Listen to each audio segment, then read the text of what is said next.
Who is the best pitcher in baseball right now, in your opinion? The dude, Tariq Skubal, and then the dude who I predicted to be the AL Cy Young champion, Jacob deGrom. Jacob deGrom. How We about that pick out of left field, pulling that out of my butt? uh, and I, from what I've been told, you pull a lot of things out of your butt. However, Jacob deGrom, man, we talked about him for so long as being the best pitcher in baseball, and the way he's pitching right now, he is the best pitcher in baseball again. He is dominant. Last night he went out, he seven innings pitched against the Yankees, 9 strikeouts, 1 walk, 2 earned runs. Of course, he didn't win because, God Yeah, forbid right. that Jacob deGrom ever gets a win. But yeah, my question now is Jacob deGrom going to be there long term? If you have the opportunity right now that knowing that there's a lot of teams that are looking for a starting pitcher, his salary isn't ridiculously crazy. Yes, he still has 3 more years on that deal. And I believe the last year is a club option because he didn't pitch all of last year. Are you looking to trade him? Are you still thinking that the Texas Rangers are good enough to possibly win a World Series? What are your thoughts on Jacob deGrom's future? The Texas Rangers are going to win the AL West. Mm-hmm. I am still with it. They are 500 ball club right now as we see it. They are 2 games out of the wild card. They have 3 teams in the Central ahead of them, and then the Astros are half a game. They've got one less loss right now. A couple of those teams from the Central are going to fall off. It just happens because the White Sox are a little bit better than last year, so they're going to end up playing each other, and they're going to get some losses in there. I know it won't be the same as it has been in the past. But this Rangers team, the thing is, man for man versus the Guardians and the Royals and Twins are better than all of them. And so they're going to end up jumping them. And then the Mariners, I like it. They're a great team. And I'm not dishing the Mariners. Have we yet to see them sustain something? Right. We've seen them hot.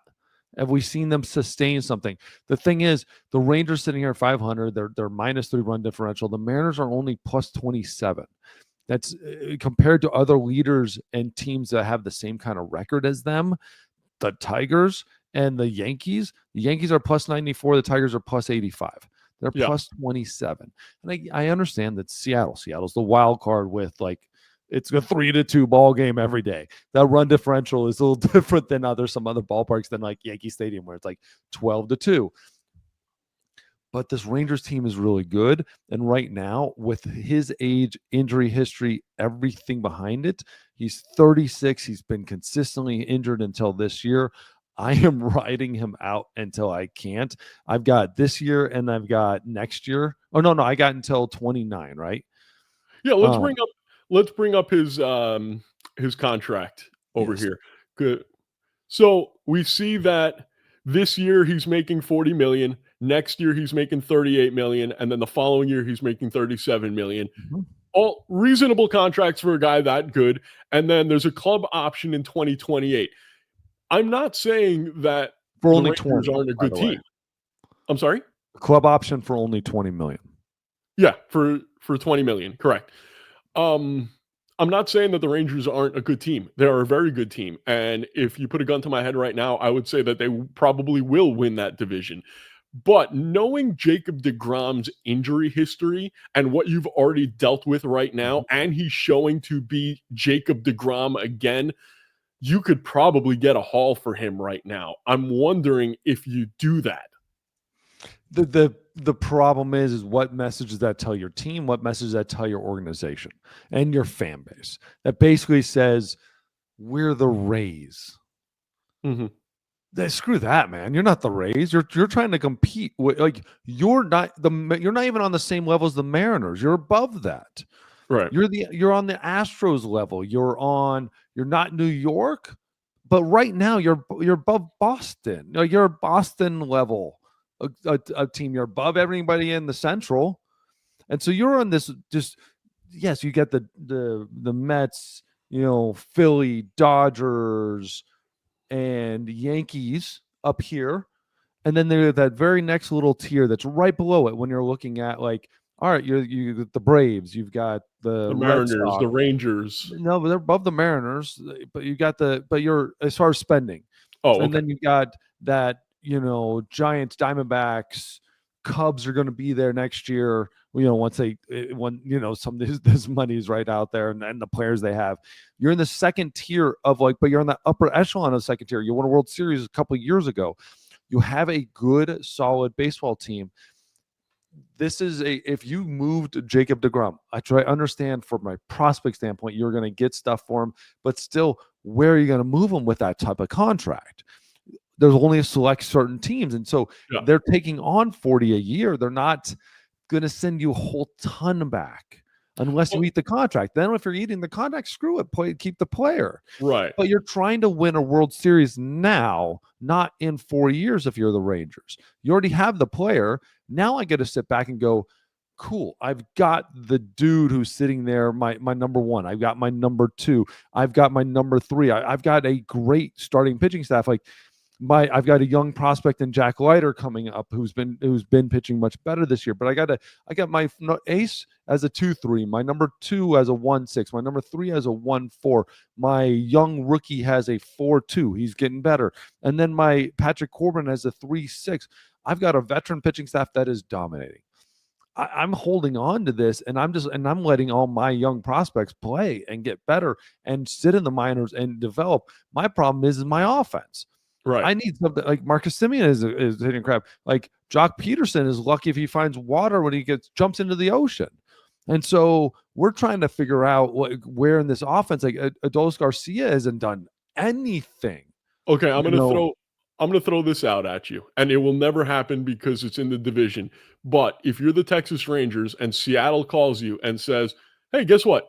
J-Rod and Brian Wu, Oh, but come on, not even thinking about that. but you're giving us, but you're taking on a shit ton of his contract, Jacob deGrom's contract." The only thing that stops me in any single way possible is one.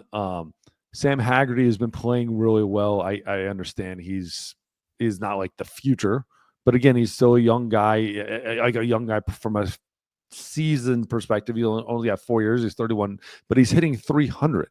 Right. Okay, cool. Like I'll take on the only thing is J-Rod's contract's no joke either.